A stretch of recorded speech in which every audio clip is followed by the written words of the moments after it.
Informativo NTR. Continuamos con más información.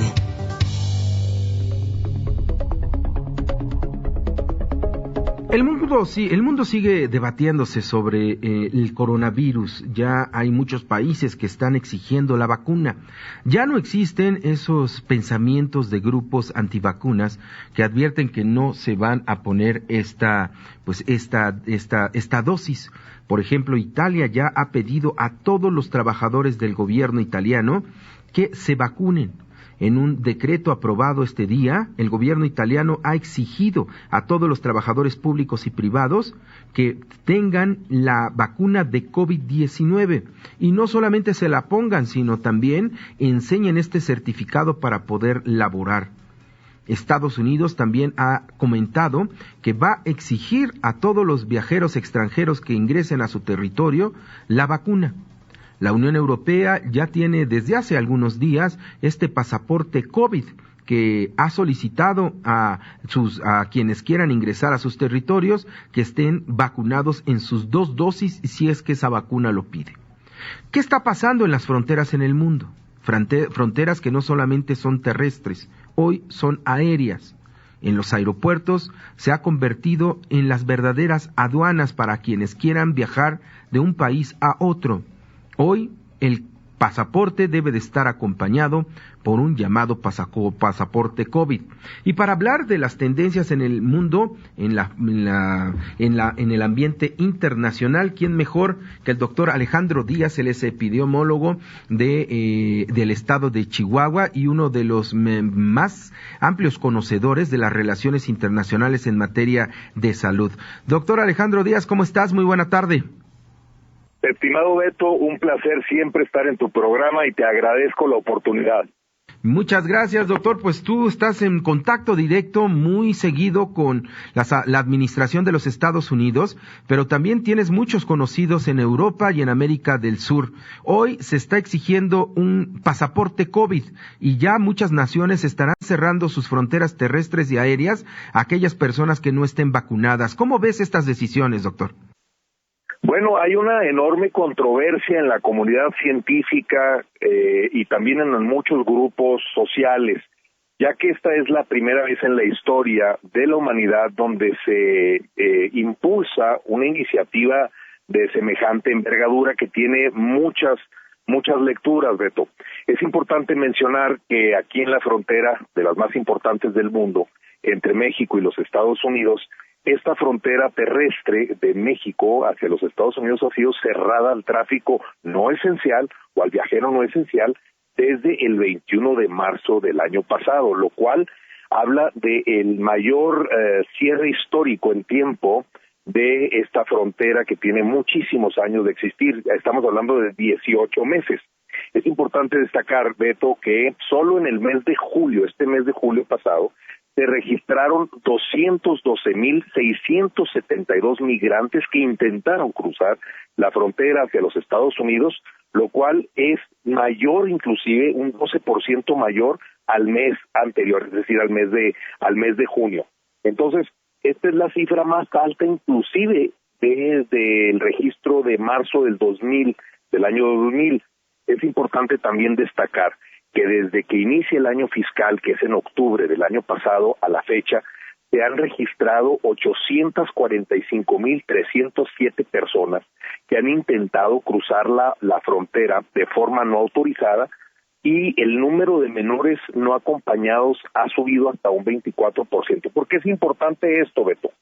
Tú sabes muy bien que durante la administración del presidente Trump, y bajo recomendación del Centro de Prevención y Control de Enfermedades, por sus siglas en inglés, el CDC, promovió una iniciativa de carácter más que migratorio, de carácter de salud pública, que se llama Título 42, que autoriza a las autoridades migratorias que en cuanto reciban a un migrante no autorizado que ya cruzó a los Estados Unidos, que lo puedan devolver, no deportar, es importante utilizar la nomenclatura correcta, es expulsar.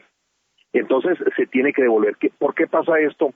Precisamente porque vienen de un país que no ha tenido la vacunación completa, que han aumentado sus cifras de contagios y de muertes, como es el SARS-CoV-2, el COVID-19, y eso genera ya un riesgo mayor de salud pública hacia la población del país que recibe, en este caso los Estados Unidos, y por esa razón eso está generando todavía un aumento en el número de infecciones, tanto en la frontera norte como en nuestro país, porque es enorme, Beto, enorme el número de grupos de personas que están intentando cruzar hacia los Estados Unidos, y eso genera todavía un problema mayúsculo en este sentido, y es lo que no está permitiendo que las fronteras se estén abriendo por dos razones. Uno, porque hay un nivel bajo de vacunación, y segundo, porque siguen aumentando el proceso migratorio con personas que pasaron por un país que tiene importantes números en contagio, Beto. Doctor, hay quienes advierten que, pues finalmente, ellos tienen la potestad de decidir si se vacunan o no, y que estas medidas, por ejemplo, que podría tomar ya el gobierno de los Estados Unidos, sería violatoria de los derechos humanos, pero para la administración estadounidense esto, pues no existe, ¿no? Finalmente están protegiendo a su población y no habrá marcha atrás en estas decisiones de naciones que ya han pedido una vacunación obligatoria para ingresar a sus territorios. Eso es correcto, Beto. Sin embargo, particularmente en el caso de los Estados Unidos, desde la perspectiva de congresistas republicanos, particularmente desde la visión del republicano del estado de Tennessee, y con mucha experiencia militar y médico de profesión, el congresista Mark E. Green, a quien conozco muy bien. Él es uno de los grandes opositores, junto con un grupo multidisciplinario de colegas médicos también, tanto en el Senado como en el Congreso de los Estados Unidos, que se están oponiendo a esta imposición del gobierno a que no solamente la sociedad civil, sino empresas que tienen un número por encima de 100 personas colaborando en los Estados Unidos, inclusive a las fuerzas militares, y ellos se están oponiendo de manera muy importante porque es violatoria a los derechos humanos, y eso es muy importante tomarlo en cuenta porque esas fuerzas van a seguir oponiéndose, lo cual estoy convencido que va a retrasar que entre en vigor esta iniciativa de ley, y eso va a complicar muchísimo las cosas. Ahora, hay una tendencia dentro de una porción de la comunidad científica que habla de 3 escenarios posibles, Beto, y esto es muy importante que lo comuniquemos con tu amable auditorio para ponerlo en perspectiva. Son 3 escenarios. La primera, una serie de olas que van a seguir existiendo desde que empezó esto hasta la fecha, ¿verdad? La buena noticia de este escenario es de que se podría cada vez ver que las olas van a ser de menor intensidad y menor letalidad. Ese es un escenario. El otro es que habrá varias olas, pero las olas en relación a las del 2020 serán desafortunadamente más letales que la del 2021 precisamente por el tema de las modificaciones genéticas y todo el tema relacionado con lo que estamos viendo con las variables. Y la tercera es la más optimista, esa es en la que yo quisiera creer, que es de que lo peor ya pasó, Beto. Lo peor de esta pandemia que ha convulsionado al mundo ya pasó, y seguirá habiendo otras olas, pero de menor gravedad. Yo me inclinaría un poquito más por esta, con lo que siempre te he comentado. Yo pienso que este es un virus que llegó para quedarse, que mucha de la intención, independientemente de su etiología, es que este virus pues genere una vacunación perenne, es decir, como la de la influenza, que cada año todo el mundo esté motivado, decirlo así entrecomillado, que esté motivado a estarse vacunando año con año, porque el virus va a seguir mutando. Entonces, ahí entra un sinnúmero de situaciones a considerar. Te comento que, como tú lo sabes, el canciller Marcelo Ebrard se juntó con el secretario de Seguridad Nacional, Alejandro Mayorkas, para tratar de definir qué iba a pasar con esta situación y poder entender en su conjunto cuáles serían las estrategias para poder disminuir esta situación del cierre de las fronteras. Y obviamente una de las grandes conclusiones es que en tanto no se aumente el nivel de vacunación de la población en nuestro país, y los contagios no disminuyan, bueno, pues la frontera seguirá sufriendo. Déjame te comento que aquí en la frontera donde me encuentro, en Ciudad Juárez y El Paso, la Asociación de Index Nacional y Juárez, el Condado del Paso, Texas, y la Fundación US Mexico Canada Strategic Alliance vacunaron de forma gratuita a 32,710 personas en el cruce fronterizo de Tornillo. Esto fue completamente gratuito, fue auspiciado por estas empresas, por la iniciativa privada, y bueno, creo que hay muchas empresas y un sector importante de la población que está tratando de ayudar a que disminuya esta tremenda crisis en la que nos encontramos en estos momentos, Beto. Alejandro, ¿podríamos estar también ante el inicio de un nuevo concepto de xenofobia, ¿no?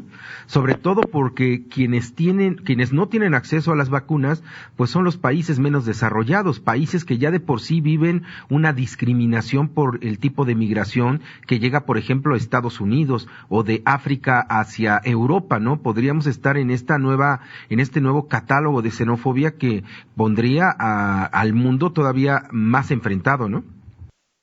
Por supuesto, Beto. Sin embargo, si me permites el análisis, y este es simplemente un análisis muy general de la situación, y como tú sabes, Beto, yo me he dedicado a la medicina migratoria desde hace 13 años, y creo que nunca en la historia de la medicina migratoria, desde su concepción en 1960, entre México y los Estados Unidos, que posteriormente se extendió a Canadá, Australia, Nueva Zelanda y el Reino Unido, siendo los únicos 5 países que dentro de su complejo proceso migratorio, administrativo, incluye un examen médico. Esto debe generar una mayor conciencia, Beto, que la medicina migratoria tiene que tomar una mayor relevancia, no solamente por las enfermedades infecto-contagiosas, crónico-degenerativas que impactan al sistema de salud pública, al país a donde van a emigrar, sino también por aspectos de salud mental, que eso está relacionado, y se abre todo otro corchete de análisis donde entra cuestiones de crimen organizado, terrorismo y etcétera, ¿no? Entonces, este es un momento de enorme relevancia en ese sentido,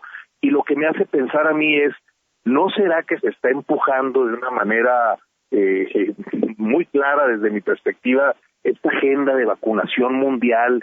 Y tú te imaginarás cuántos intereses hay detrás de todo eso, Beto, y aquí la reflexión desde el punto de vista inmunológico, como inmunólogo que soy, Beto, y habiendo conocido esto desde hace muchos años, es, si ya te aplicaste la vacuna, ¿por qué te exigen la mascarilla?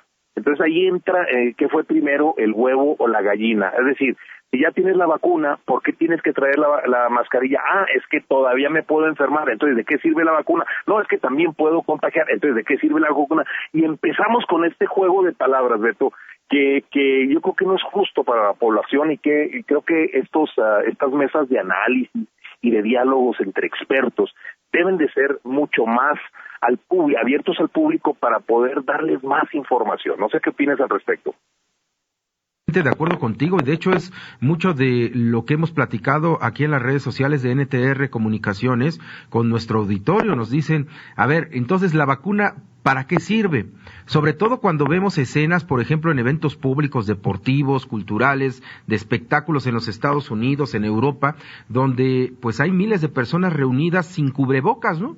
Por ejemplo, los seguidores de la Fórmula 1 ven en los diferentes países donde se llevan a cabo los grandes premios, pues al público abarrotando las butacas sin cubrebocas. O por ejemplo, recientemente pasó este torneo de tenis allá en Nueva York y también veíamos a personas sin cubrebocas. Entonces, ¿somos o no somos, como es la frase popularmente utilizada, ¿no, al doctor? Completamente de acuerdo, Beto. Y otra cosa que con mucho respeto te digo que yo lo considero ahí análisis, ¿verdad? Pues tú y yo que andamos tanto viajando, Beto, y que andamos por aeropuertos y por todo el mundo, llegas a los aeropuertos más concurridos del mundo y la distancia y todo el mundo con sus mascarillas y espérame, pero entras al avión y ¡pum!, te acercan a una distancia menor a 10 centímetros. Entonces hay una serie de incongruencias en este sentido que ha generado una enorme confusión en el subconsciente colectivo mundial, que genera a la vez una sensación de incertidumbre, de ansiedad, de aumento en procesos de alteración de la salud mental, en todo el enorme espectro, y eso genera una serie de problemas. Y como te lo dije en otro segmento de donde me diste la oportunidad de comentar, que la factura de lo que estamos viviendo está muy lejana a llegar, pero cuando llegue, híjole, va a estar complicado, Beto. Tema más, doctor, que ha causado también muchas preguntas de nuestro auditorio. En algunos países, sobre todo en Europa, no están aceptando las vacunas de Oriente o, por ejemplo, de Rusia, ¿no? Solamente piden algunas marcas de laboratorios que casualmente tienen relación comercial con Europa y los Estados Unidos. Se nos ha dicho por las autoridades de salud, no solamente mexicanas, sino internacionales, como la Organización Mundial de la Salud, que todas las vacunas que han sido autorizadas tienen el mismo efecto. Son buenas. Estamos también ante la entrada de una guerra comercial de farmacéuticas, doctor, que podría también afectar la salud de la humanidad. Por supuesto, Beto, aquí es donde nos damos cuenta, sobre todo los científicos que tenemos tiempo dedicándonos al estudio de la movilización de las masas, del impacto no solamente social, económico, político y diplomático, pero sobre todo lo más importante, el impacto en la salud pública, etcétera, etcétera, y nos damos cuenta que este es un tema que rebasa ya la salud pública, que rebasa unos intereses primarios y no se va a intereses políticos. Fíjate, nada más por decir alguna cosa, algo que es muy relevante. Pfizer, esta farmacéutica que es la más grande del mundo, nada más el año pasado tuvo ganancias, no facturó, tuvo ganancias por encima de 52 billones de dólares. Entonces, imagínate tú, que es una empresa americana, imagínate el poder económico que tienen todas estas empresas y todo el activismo político que tienen y cómo empujan las agendas, etcétera, etcétera. Pero al final del día, el ciudadano común y corriente como tú y como yo, y como la gente que amablemente te escucha en tu exitoso programa, pues qué culpa tenemos, ¿no?, de un tema ya que se politizó y con la salud no se juega, Beto. Claro, sí, es una situación muy complicada, sobre todo de desinformación y de mucha incertidumbre para los habitantes de este planeta, ¿no? Porque todos estamos en la misma preocupación, no sabemos cómo se va a comportar el coronavirus, no sabemos las consecuencias que traigan ni cuánto tiempo va a estar entre nosotros. Pero algo que nos aclares, doctor, tú que eres especialista de muchos años en virus, en todo este sector de los virus en México y sobre todo que conoces muy bien ya lo avanzado de la información sobre el coronavirus. Todas las vacunas que están en estos momentos en el mercado mexicano donde estamos, todas son efectivas. No debe de haber un peregrinar, por ejemplo, entre estados de la República, entre ciudades, entre alcaldías, entre municipios, para que la gente pues no quiera ponerse la Sputnik 5 y vaya al municipio de al lado si es que están poniendo la Pfizer, o se pelee porque en el otro estado están poniendo la Pfizer y él quiere la Pfizer. No hay ninguna diferencia, ¿verdad? Todas las vacunas son efectivas por lo pronto hasta donde se conoce el coronavirus. En términos muy generales, Beto, porque esto tendría que abrir una plática específicamente, hablar ya de un tema muy científico, muy inmunológico del tema, pero para no meternos en camisa de 11 varas en este momento en ese sentido y no confundir a nuestro amable auditorio, lo que te puedo decir es que en esencia todas las vacunas deben de cumplir y suplir su función, que es generar una inmunogenicidad suficiente para la elaboración de anticuerpos específicos para dicha enfermedad. Y no sería posible que hubieran brincado o hubieran esquivado todos los recovecos y candados que tiene la COFEPRIS para poderlos haber aceptado a nuestro país. Entonces, partiendo de ese principio, podemos sacar muchas conclusiones, mi querido Beto. Hay mucho todavía que platicar contigo, doctor Alejandro Díaz, sobre todas las relaciones internacionales que hoy están rigiendo y que son consecuencias de la COVID-19 y sobre todo sobre este avance científico para combatir a este virus del coronavirus que ya nos tiene pues más de 17 meses bajo una presión, una incertidumbre y un terror para no contagiarnos. Por lo pronto, Alejandro Díaz, te agradezco muchísimo que hayas recibido la llamada de la segunda emisión de Informativo NTR. Es un verdadero placer, Beto, y sabes que siempre cuentas conmigo, y el mensaje final para la gente que nos escucha es que nunca en la historia de la humanidad, en los últimos 100 años, desde la pandemia de la influenza en 1918, que se estima que mató a cerca de 100 millones de personas, nunca había habido una mayor conciencia de la salud en términos de cuidarnos y mejorar nuestra salud, nuestra alimentación y nuestra forma de vivir como este tiempo. Yo creo que si algo positivo podemos sacar de esta enorme pandemia que ha convulsionado al mundo y este flagelo social es aprendernos a cuidar y cuidarnos bien. Muy bien, pues muchísimas gracias, Alejandro, te agradezco mucho que hayas platicado con nosotros y que tengas muy buen 16 de septiembre. Igualmente, Beto, gracias. Alejandro Díaz, el doctor Alejandro Díaz, uno de los más preparados y capacitados sobre coronavirus, y en específico conoce muy bien las relaciones que se han entablado entre las naciones sobre la pandemia. Informativo NTR. Continuamos con más información.